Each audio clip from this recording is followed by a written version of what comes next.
It took Vice President JD Vance 3 hours and 6 folders to challenge one of the most carefully protected political narratives in modern American history, the claim that Barack Obama had presided over 8 clean years untouched by serious scandal, and Vance did not try to destroy that image with shouting, theatrics, or the kind of cable news performance that disappears the moment the cameras switch off. He came armed with dates, internal memoranda, declassified records, government reports, photographs, transcripts, and a legal pad, the kind of material that does not need dramatic music because the implication sits directly on the page. Obama entered the Senate hearing room carrying the posture of a former president accustomed to controlling the rhythm of every room he entered, a man whose political instincts had been sharpened by campaigns, press conferences, foreign summits, and 8 years of knowing exactly when to pause and exactly when to speak. Vance sat opposite him with 6 folders arranged beside his chair, each marked by date range, each waiting like a separate chapter in an argument that had already been built before Obama ever touched the microphone. By the time the hearing ended, those folders would become the central structure of the confrontation. But at 10 p.m. that morning, nearly every Otip, Tiuk, Leanmach, Bat Jiao Viet, Land 2 DAE 1000 tune in the room was still watching Obama instead of the documents. The Senate Committee on Oversight and Government Reform convened in Dirksen Senate Office Building Room 226 under the title Executive Power Accountability and the Legacy of Federal Overreach, procedural language that sounded dry enough for a government calendar but carried an obvious political charge once the cameras began rolling. Every seat in the gallery was occupied, staff members lined the walls, and the press riser was packed with cameras from CNN, Fox, MSNBC, C-SPAN, and a documentary crew that had arranged access months earlier without knowing precisely what the hearing would produce. Obama had arrived at 9:47 a.m. through the south door with 2 attorneys, wearing a charcoal suit and pale blue tie, greeting familiar faces with the relaxed confidence of a man who had spent years entering hostile rooms and leaving with the headline he wanted. He sat at the witness table, adjusted the microphone, placed a thin leather portfolio beside him, and appeared entirely comfortable, as though this hearing were another stage on which his command of language would outweigh whatever questions followed. Vance, already seated, turned a pen between his fingers and looked less like a television combatant than a lawyer who had read the record too many times to be impressed by presentation. Obama delivered his opening statement without notes, moving through the accomplishments that had long formed the backbone of his public legacy, including the Affordable Care Act, the killing of Osama bin Laden, and the Paris Climate Agreement, while repeatedly returning to the word legacy with the confidence of someone who believed the historical verdict had largely been settled. Then he shifted from defense to attack, telling Vance that what was happening was not oversight, but theater, and accusing the administration Vance represented of attacking the press, undermining courts, and weaponizing the Justice Department against political opponents. He reminded the room that his administration had completed 8 years without a criminal indictment of a senior official, presented that record as evidence of ethical discipline, and looked directly at Vance while declaring that he would answer the questions because he had nothing to hide. Applause rose immediately from the Democratic side of the gallery, warm and sustained, and for several seconds the room behaved exactly as Obama expected political rooms to behave when he finished a polished sentence. Vance did not compete with the applause, did not smile, and did not interrupt the performance, because the argument he was about to make depended less on winning the room emotionally than on forcing it to look at documents. When the room settled, Vance thanked Obama for appearing and went directly to the claim that the administration had been scandal-free, not by challenging it with another speech, but by reaching for the first folder and beginning with the Internal Revenue Service. Between 2010 and 2012, Vance said, Conservative organizations applying for tax-exempt status were subjected to intensified scrutiny when their names contained terms such as Tea Party, Patriot, or Constitution, while hundreds of applications were delayed for extended periods. He emphasized the disparity as an institutional pattern, not as an abstract partisan complaint, pointing to 296 applications held for 27 consecutive months and to the fact that Tea Party organizations were not approved during that same period. Obama responded with the defense he had used publicly before, saying the Treasury Inspector General had investigated the matter, that the problem had resulted from mismanagement in the Cincinnati office, and that no evidence connected the practice to the White House. It was a familiar answer, polished by repetition, and Vance treated it not as the conclusion of the subject, but as the premise for the document he was about to place in front of him. Vance then returned to Obama's May 2013 statement that he had not known about the Inspector General's report before it became public, confirmed that Obama stood by that position, and produced a White House internal memorandum dated February 14, 2011. According to the document Vance presented, the subject line concerned tax-exempt applications and priority review. The distribution included senior White House personnel, and one line stated that POTUS wanted the matter handled before the midterms with Tea Party groups identified as the priority. The atmosphere changed instantly because the issue was no longer whether IRS employees had used politically loaded screening terms, something already known, but whether a document from inside the White House appeared to place presidential interest directly inside that timeline. Obama said he had never seen the memorandum, maintaining his composure but answering faster than before, while Vance noted that the document had been recovered from archived administration communications and had not been available to the Inspector General because it had been classified. Obama then turned briefly toward his attorney, and that small movement mattered because it marked the first visible moment when the hearing stopped looking like a speech and started looking like legal exposure.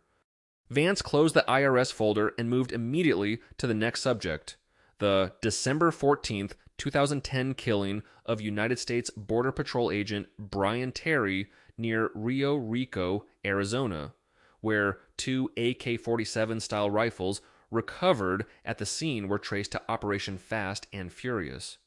He placed a color photograph of the rifles on the table and laid out the basic accusation with almost clinical restraint, stating that more than 2,000 firearms had been allowed to move through straw purchasers toward Mexican criminal networks under an ATF operation that then lost track of many of those weapons. Those guns later appeared at crime scenes in Mexico and the United States, turning what officials had described as an investigative strategy into a symbol of federal recklessness whose consequences could not be erased by bureaucratic language. Obama repeated the position that the operation had been conceived and executed at the field level, and that neither he nor Attorney General Eric Holder had approved it, again relying on the separation between White House leadership and operational decisions below. Vance answered not by escalating his voice, but by producing another record, because his entire approach depended on forcing Obama's broad denials against narrower pieces of paper. The document Vance cited came from internal Department of Justice communications and included language from Deputy Attorney General James Cole to Attorney General Holder expressing amazement that the plan had worked so far, language that had already appeared in the public record. But Vance said the declassified version contained an additional handwritten annotation that had previously been redacted, an annotation reading, in substance, briefed, approved, continuation, a tiny line carrying an enormous implication if genuine. Obama rejected the idea that a handwritten margin notation amounted to an official directive and said he had no knowledge of it, a technically narrow response that avoided accepting the broader inference Vance was pressing. Vance did not argue over the legal weight of handwriting in a margin because his next exhibit was designed to move the issue away from bureaucratic responsibility and toward the human cost attached to the operation.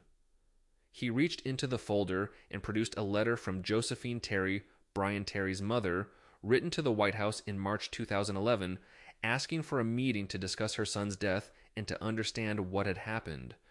Across the top of that letter, Vance said someone had written the instruction, "Do not respond. Refer to DOJ." And the hearing room fell into the kind of silence that no committee chairman can manufacture through procedure. Obama hesitated before beginning to answer that the White House received thousands of letters every day, but Vance cut directly to the significance of this one: a mother whose son had been killed after government-controlled weapons entered criminal channels, and who had asked the president for answers. The photograph of the rifles and the handwritten letter now sat next to each other on the table. Two pieces of evidence different in form but devastating in combination, one showing the physical consequence of the operation and the other showing the personal appeal that followed it. Vance's attack was not that every tragedy automatically proved presidential knowledge, but that an administration celebrated for competence and moral seriousness could not casually distance itself from a chain of decisions once those decisions produced a dead federal agent and a grieving family demanding accountability. Obama's attorney began taking notes, a Democratic staffer stopped typing, and the room's earlier confidence drained into the kind of concentration that appears when everyone realizes the hearing is moving faster than the prepared defenses. Vance closed that folder and shifted to another part of Obama's legacy, one particularly uncomfortable for a former president who had repeatedly presented himself as a defender of an independent press. He reminded Obama of his own public statements about journalism and democratic accountability, then contrasted that rhetoric with the administration's use of the Espionage Act against sources who provided information to reporters, noting that the number of such prosecutions exceeded the combined total under previous administrations. Vance then turned to the 2013 Justice Department investigation involving Fox News reporter James Rosen, whose emails were searched, whose movements were tracked, and who was described in a warrant application as a possible criminal co-conspirator for actions tied to news gathering. Obama began to defend the matter as part of a legitimate national security investigation, but Vance kept the focus narrow, because no grand theory of executive authority could erase the political ugliness of a government treating a working journalist as a criminal suspect for pursuing a source. The contrast was brutal, precisely because Vance did not need to invent it. Obama's speeches about press freedom were sitting on one side of the record while his administration's investigative machinery sat on the other. Vance widened the point by bringing up the Justice Department's secret seizure of Associated Press phone records, including records tied to offices in New York, Washington, Hartford, and the House of Representatives Press Gallery. The Associated Press had described that action as a massive intrusion into news gathering. And now, years later, Vance was using the episode to challenge the idea that rhetorical support for a free press should be treated as proof of institutional restraint.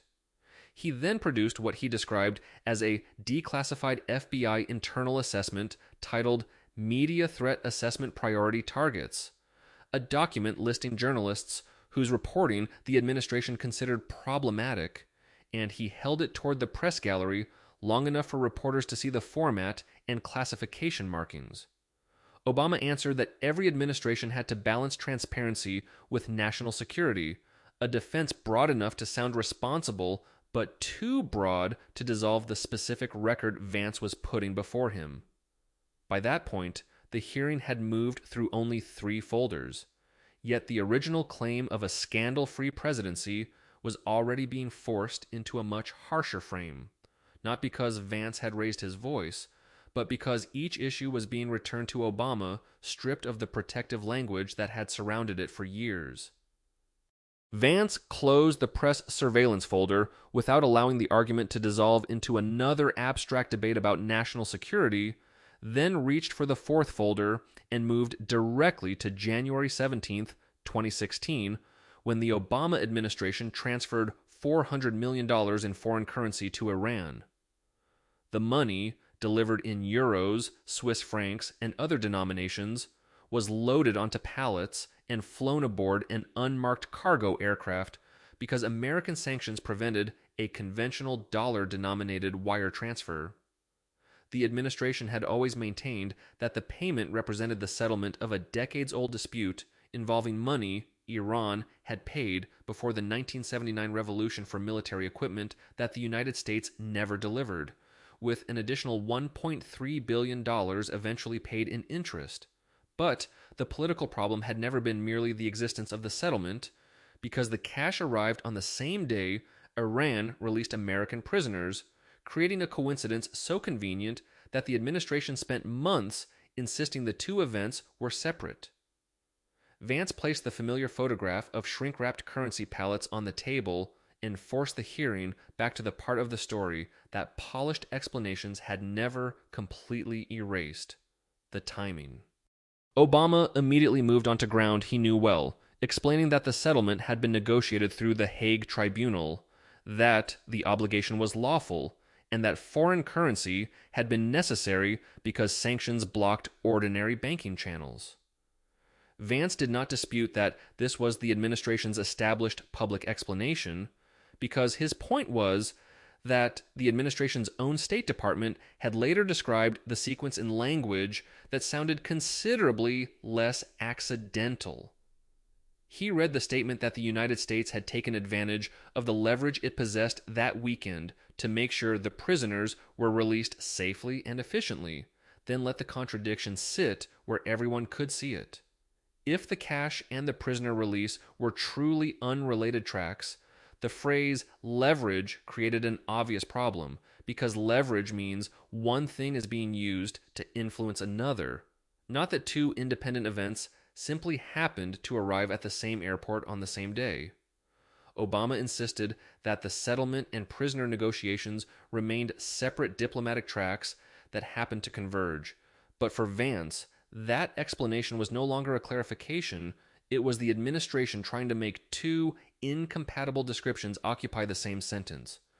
Then, Vance produced another document, one he described as a Defense Intelligence Agency assessment that had remained classified until only weeks before the hearing, and the temperature of the exchange changed again.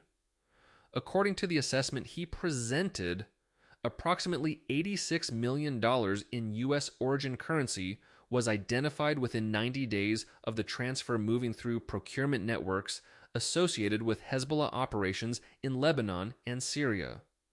Vance placed that intelligence assessment beside the photograph of the cash pallets, turning the table into a visual indictment of the administration's insistence that the transaction could be discussed as nothing more than a technical settlement of an old financial claim.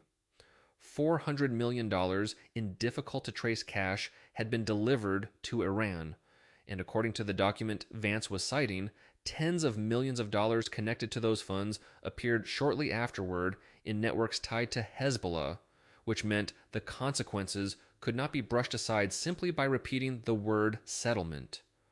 Obama answered that the intelligence assessment had been disputed by other reviews, but Vance immediately forced the obvious question back across the table: disputed by whom, and if the document was unreliable, why had the administration classified it rather than publicly correcting it?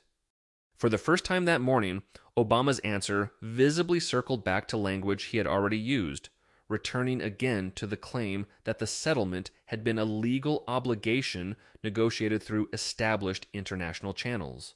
Repetition from a politician known for verbal agility carries its own message, because when a man capable of producing an original paragraph under pressure suddenly begins recycling the same defensive sentence, the audience notices that the available road has narrowed.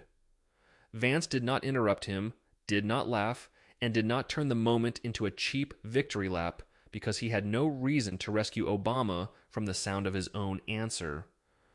A journalist in the press section wrote that Obama was looping, a small observation that captured the larger change taking place as the former president's broad confidence gave way to increasingly restricted formulations. Vance closed the fourth folder, leaving the cash photograph and intelligence assessment on the table, then moved toward the fifth folder, where the subject would become harder to bury beneath procedural vocabulary. Before opening it, Vance looked directly at Obama and reminded the room that the former president had taught constitutional law at the University of Chicago Law School, making the next issue impossible to dismiss as a technical misunderstanding of presidential authority. He recited the core protection of the Fifth Amendment, that no person shall be deprived of life, liberty, or property without due process of law, and confirmed that Obama had taught that principle.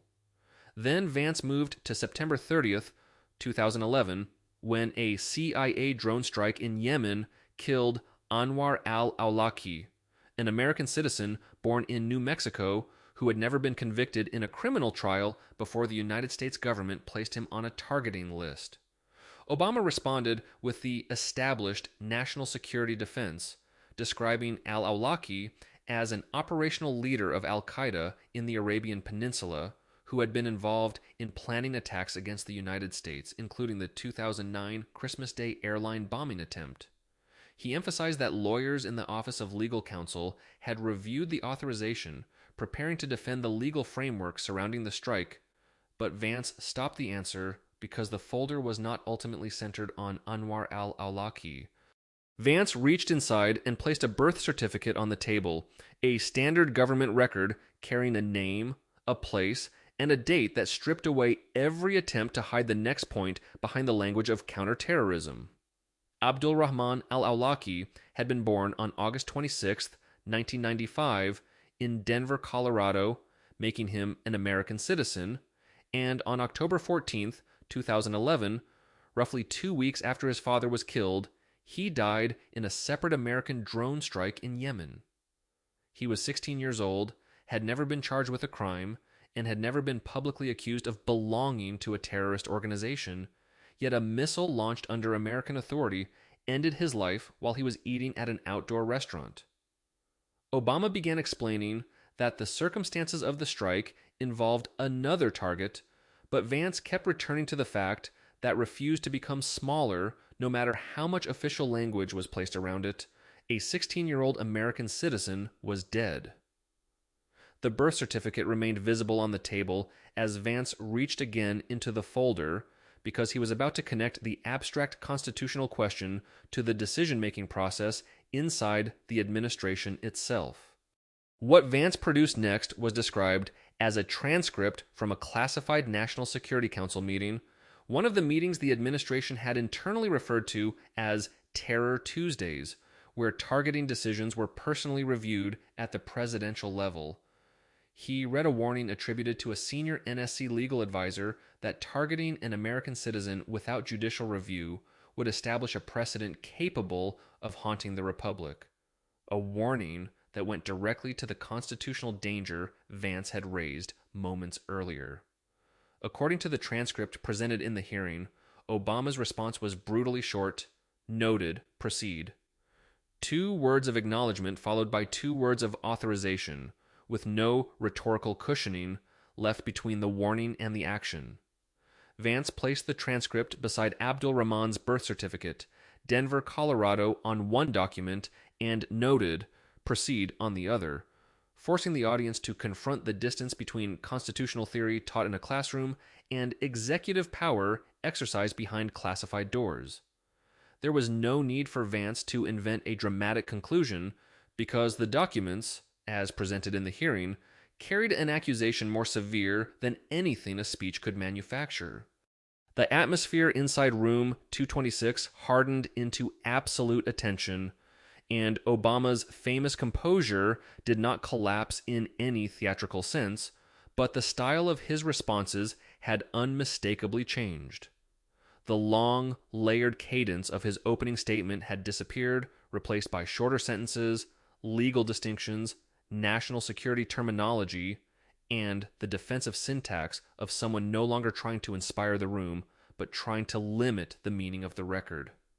Obama said the responsibilities of a commander-in-chief sometimes required decisions involving threats that ordinary judicial processes could not easily address, but Vance returned again to the age and birthplace of the dead American citizen. 16 years old, Denver, Colorado, no criminal charge, no trial, no public accusation of terrorist membership, and the simplicity of those facts made every attempt to escape into doctrine look colder rather than stronger. Vance repeated the point because this was one of the rare moments where repetition clarified rather than decorated. The first statement identified the victim, the second forced the room to absorb what government terminology was trying to keep at a distance. A Democratic senator near the end of the dais removed her glasses and pressed 2 fingers against the bridge of her nose while Obama's lead attorney continued filling pages with hurried notes. By then, the lawyers were no longer peripheral figures seated beside a confident former president. They were becoming increasingly central to the physical picture because each new folder produced another moment where legal calculation intruded on political performance. Vance closed the 5th folder without offering applause lines, insults, or a triumphant summary, allowing the birth certificate and the transcript to remain in the audience's memory without additional decoration. 5 folders had now covered IRS scrutiny of conservative groups, Operation Fast and Furious, federal surveillance of journalists, the Iran cash transfer, and the killing of American citizens without conventional judicial process. 1 folder remained, and unlike the others, it concerned not only the conduct of the Obama administration while governing, but the machinery of federal investigation surrounding the campaign that was preparing to replace it. Vance placed both hands flat on the table and looked toward the 6th folder, the only tab that had remained untouched since Obama entered the room, with the confidence of a man expecting another hearing he could manage through command of language. He summarized the subjects already covered with deliberate economy, political opponents scrutinized by the IRS, a gun-walking operation connected to a dead federal agent, journalists subjected to aggressive federal surveillance, cash delivered to Iran, and American citizens killed without trial. None of those subjects had produced the kind of screaming confrontation television usually rewards, yet that was precisely why the accumulation was becoming so damaging, because there was no single emotional outburst the audience could dismiss as partisan theater. Obama had opened the morning accusing Vance of staging a performance, but the structure Vance had used was almost aggressively anti-theatrical. 1 folder, 1 record, 1 contradiction, then another folder before the previous answer had time to become comfortable. Now the last folder was about the FBI, the Justice Department, the FISA court, and surveillance connected to Donald Trump's presidential campaign. Obama leaned forward before Vance could fully develop the accusation and immediately rejected the premise that a presidential campaign itself had been surveilled, arguing that Crossfire Hurricane had been a legitimate counterintelligence investigation opened by career FBI officials after concerns involving a Trump campaign advisor and possible Russian intermediaries. It was the most forceful physical response Obama had made during the hearing, and the speed of it revealed that this was territory he understood carried consequences beyond another disputed policy decision. Vance repeated the phrase career FBI officials and opened the folder beginning with FBI lawyer Kevin Kleinsmith, who had altered an email concerning Carter Page's prior relationship with the CIA and later pleaded guilty to making a false statement. He then pointed to the Inspector General's finding of 17 significant errors and omissions across the FISA applications, emphasizing that every one of those failures strengthened the government's case rather than weakening it. Obama responded that the Inspector General had found no documentary evidence that political bias caused the investigation to be opened, but Vance was already moving deeper into the 6th folder, where his final argument would not rest on whether one official admitted partisan motives, but on what the documented sequence itself appeared to show. Vance did not argue that 17 errors automatically proved a conspiracy because he did not need to stretch the record farther than the record itself would carry. He simply emphasized that every significant failure identified in the applications moved in the same direction, each omission, alteration, or unsupported assertion making the surveillance case look stronger rather than weaker. Then he turned to the Steele dossier, opposition research ultimately financed through the Clinton campaign's legal arrangements with Perkins Coie and Fusion GPS, and pressed the political contradiction at the center of the episode. Material originating in a presidential campaign's opposition operation had entered an investigative process aimed at people connected to the opposing campaign. Obama maintained that the investigation was predicated on legitimate counterintelligence concerns involving Russian contacts and that career officials, not the Oval Office, had made the operational decisions. Vance allowed that defense to sit for only a moment before reminding the room that the question was no longer whether individual FBI officials had careers or whether Russia posed a genuine intelligence threat, but whether executive officials had understood the political sensitivity of the investigation and taken steps to preserve it through the presidential transition. Then his hand moved to the document that had been sitting beneath the rest of the sixth folder, the page that would turn the final round away from institutional explanations and toward the White House itself.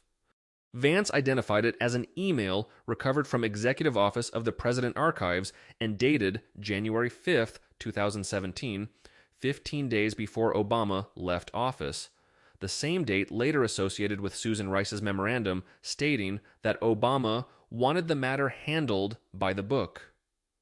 He read the language attributed to the email without embellishing it. I want to be kept informed of the status of the investigation on an ongoing basis. Make sure the right people at DOJ understand the importance of continuity. Whatever transition issues arise, this matter needs institutional momentum that survives the change in administration. The phrase institutional momentum landed harder than another accusation could have because it placed the transition itself inside the frame and suggested that the investigation was not being treated merely as a temporary counterintelligence concern, but as something expected to continue after political power changed hands. Vance set the page down and contrasted the language with the public reassurance that everything was being done by the book, allowing the two formulations to sit together without trying to soften their collision. If by the book was supposed to reassure the public that ordinary procedures were being followed without political interference, institutional momentum that survives the change in administration sounded like something far more deliberate, a demand that the machinery keep moving even after the people occupying the White House had changed. Obama stared at the document and said he had never seen the email, an answer that immediately forced the hearing into a narrower and more dangerous question, because Vance responded that it had been sent from the Executive Office of the President on January 5th, 2017. Vance reminded him that this was the same day Susan Rice later memorialized instructions concerning the investigation and the presidential transition, linking the timing of the email to a meeting already surrounded by years of political controversy. Obama did not launch into another lecture about constitutional norms, did not return to the confidence of his opening statement, and did not dismiss the page with the easy authority he had displayed when the hearing began. Instead, he looked toward his lead attorney, and this time the movement was unmistakable, not a quick glance for reassurance, but a full turn of his upper body toward counsel, a physical admission that whatever came next would be filtered through legal calculation rather than presidential instinct. The attorney leaned toward him, the microphones caught nothing intelligible, and for several seconds the room watched the former president confer privately while the 6 folders, the photographs, the birth certificate, the letter from Brian Terry's mother, and the January 5th email remained spread across the table in front of the cameras. 7 seconds of consultation were enough to mark the transformation that had taken place over the previous 3 hours, because the Obama who had entered promising to answer every question now returned to the microphone speaking with the caution of a witness whose lawyers had finally become more important than his rhetoric.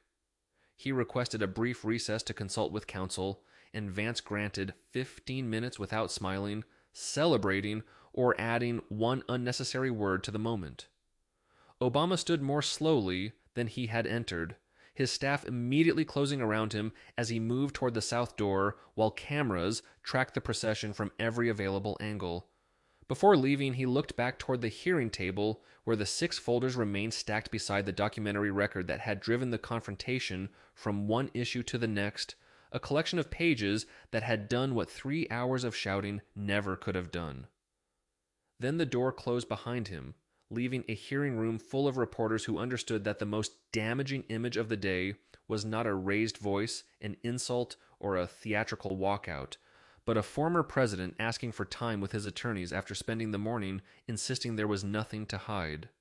The recess lasted 32 minutes rather than 15, and when Obama returned, the change in his answers was immediate enough that nobody needed a legal analyst to explain what had happened during the break.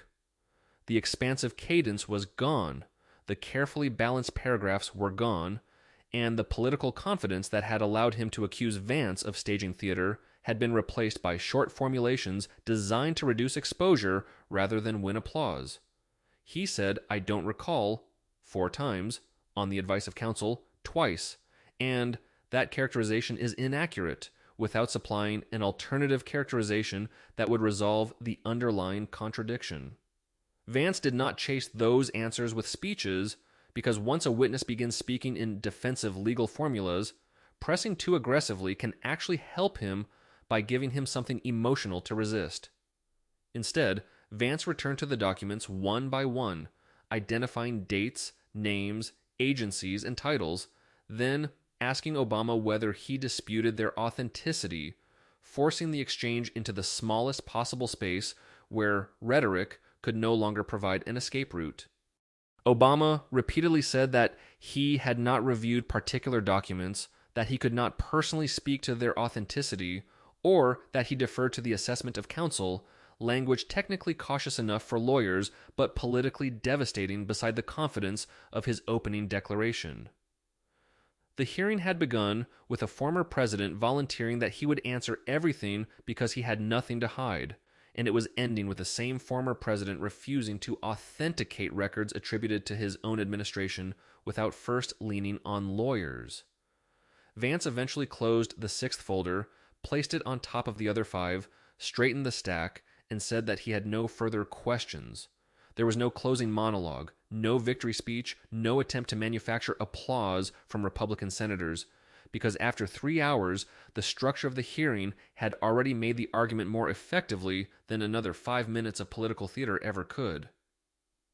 Vance struck the gavel once, adjourned the hearing, and Obama stood without shaking hands, without addressing the gallery, and without offering the cameras the kind of polished exit line that had followed him through most of his public life.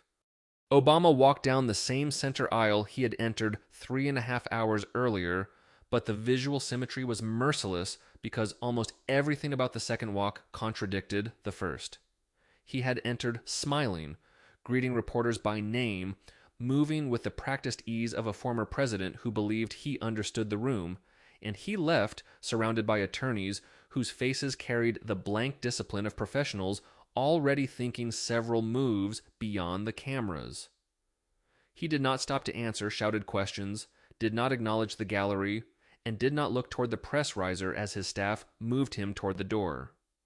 After the door closed, the room remained still for 11 seconds, an unusually long pause in a building where political professionals are trained to begin spinning events before they have technically ended.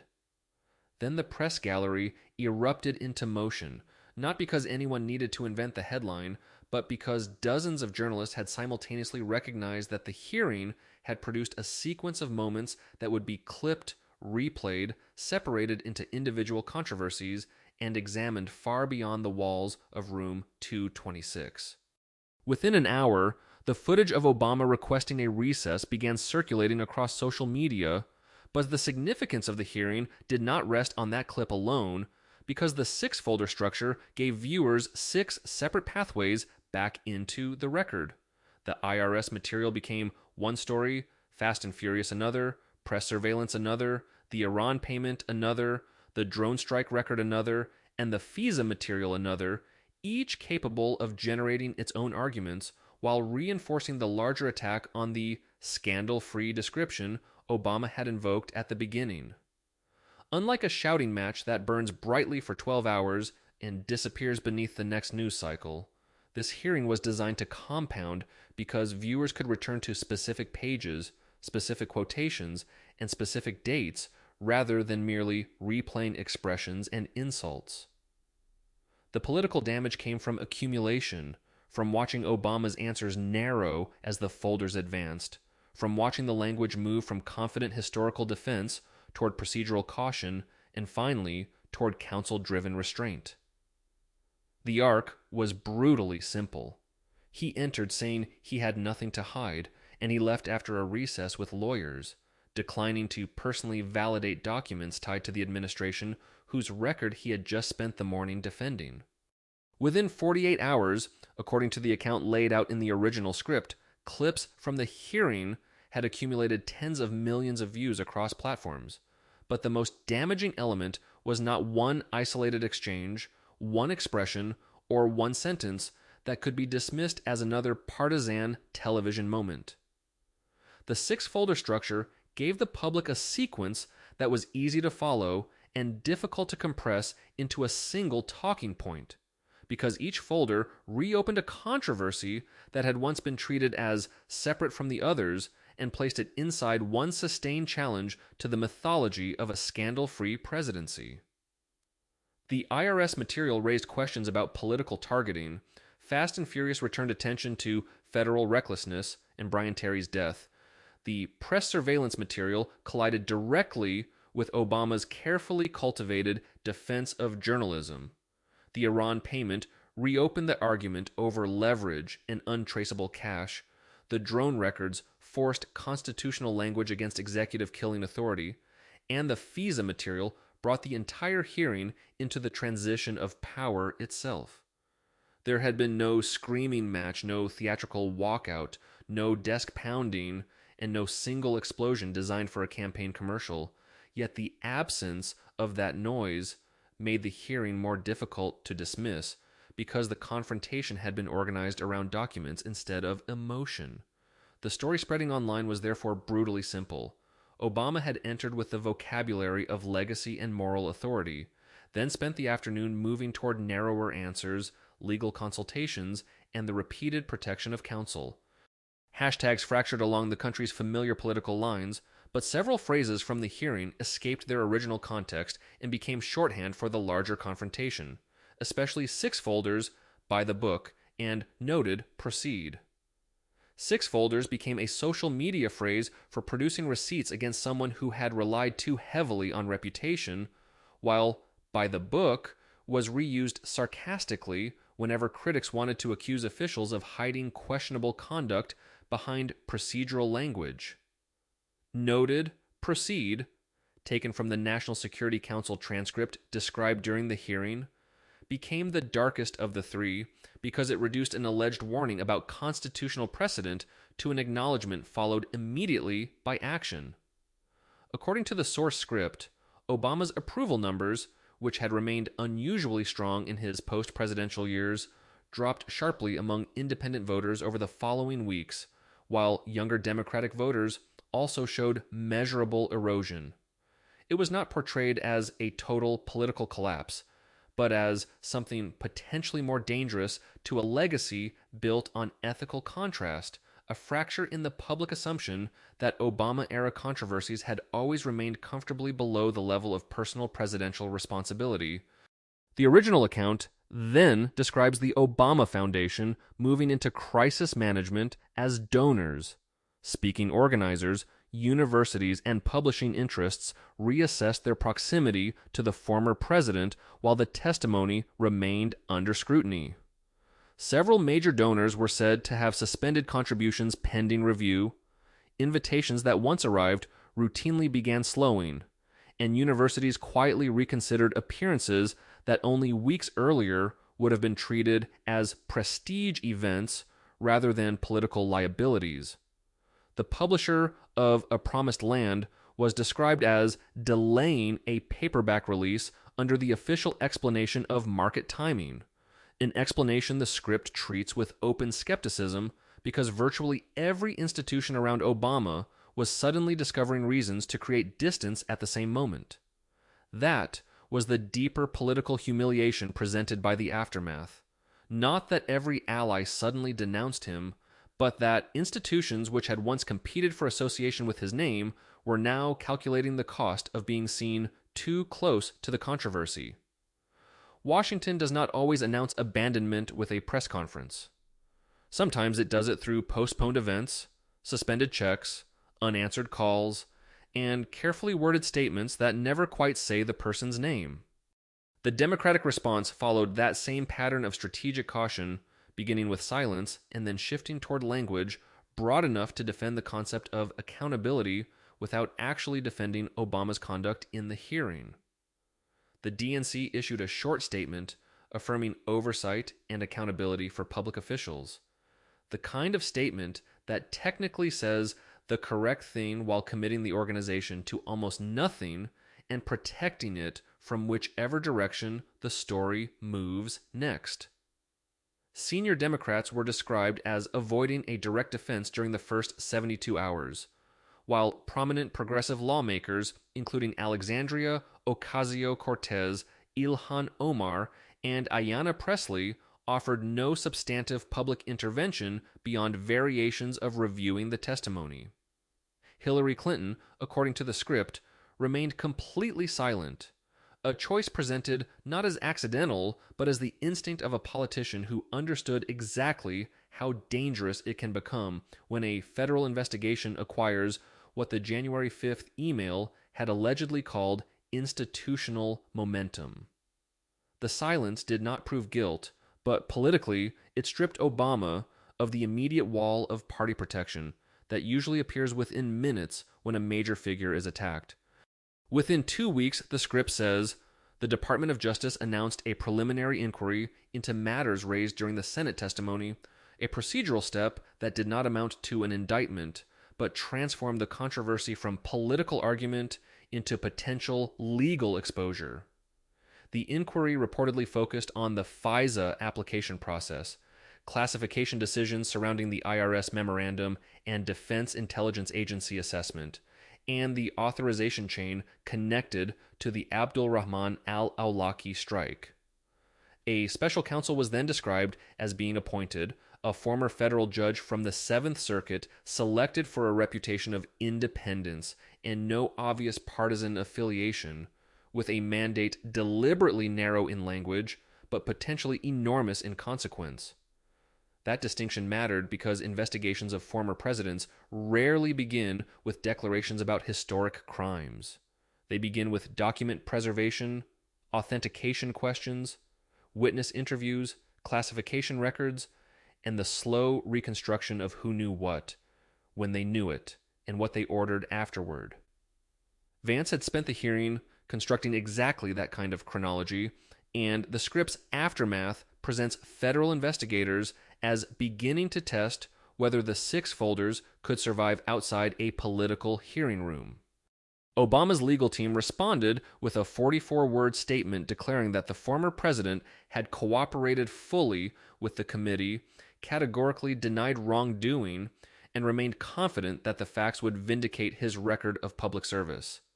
The statement was nothing like the Obama who had opened the hearing with 12 minutes of uninterrupted confidence, because lawyers do not write for applause, they write to avoid creating sentences that prosecutors can later place on an exhibit screen. Every word was narrow, every claim carefully bounded, and nothing in the statement attempted to relitigate the 6 folders individually, which only intensified the political impression that the broader defense of the administration had been handed from speechwriters to counsel. Legal analysts across television networks began discussing possible theories involving perjury, obstruction, and abuse of power, not as established charges, but as the categories investigators might examine if the documents and testimony were authenticated in the manner Vance had suggested.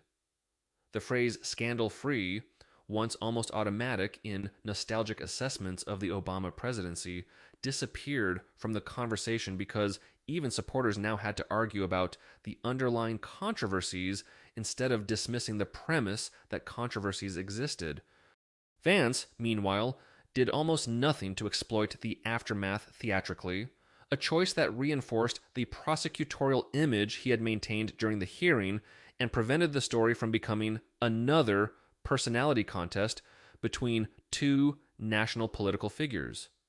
He did not rush onto cable television, did not post a celebratory thread, and did not turn the confrontation into a series of campaign style insults because doing so would have allowed critics to redirect attention from the documents toward his motives. When reporters eventually caught him outside the Senate chamber and demanded reaction, he gave them the same stripped down answer his entire hearing strategy had been built around. I presented documents. The documents speak for themselves. That's what oversight is for. Then he walked away, leaving everyone else to argue over whether those documents were authentic, complete, properly contextualized, legally significant, politically devastating, or some combination of all five. It was a far more disciplined ending than another speech would have been because once your opponent is surrounded by attorneys and disputed records, victory laps only give him something easier to attack. That was the final contrast built into the original script, and it was merciless because the beginning and ending used Obama's own confidence against him without requiring Vance to invent a new final accusation. Obama had walked into room 226 declaring that the proceeding was theater, invoking historians, ethical discipline, transparency, and 8 years without a senior criminal indictment, then assuring the country that he would answer every question because he had nothing to hide. 3 hours and 6 folders later, the language had narrowed to I don't recall, on the advice of counsel, disputes over characterization, refusals to authenticate documents he had not personally reviewed, and a recess that lasted more than twice as long as the one Vance granted. Whether every document would ultimately withstand outside scrutiny was left to the investigations described in the script, but politically, the hearing had already accomplished what Vance came to accomplish. It had forced the phrase scandal-free out of the realm of comfortable mythology and back into the realm of evidence, records, decisions, and accountability. Vance did not need to scream that Obama's legacy had collapsed, because the entire structure of the hearing was designed around a harsher proposition. If a presidency wants history to call it clean, then eventually somebody gets to open the folders.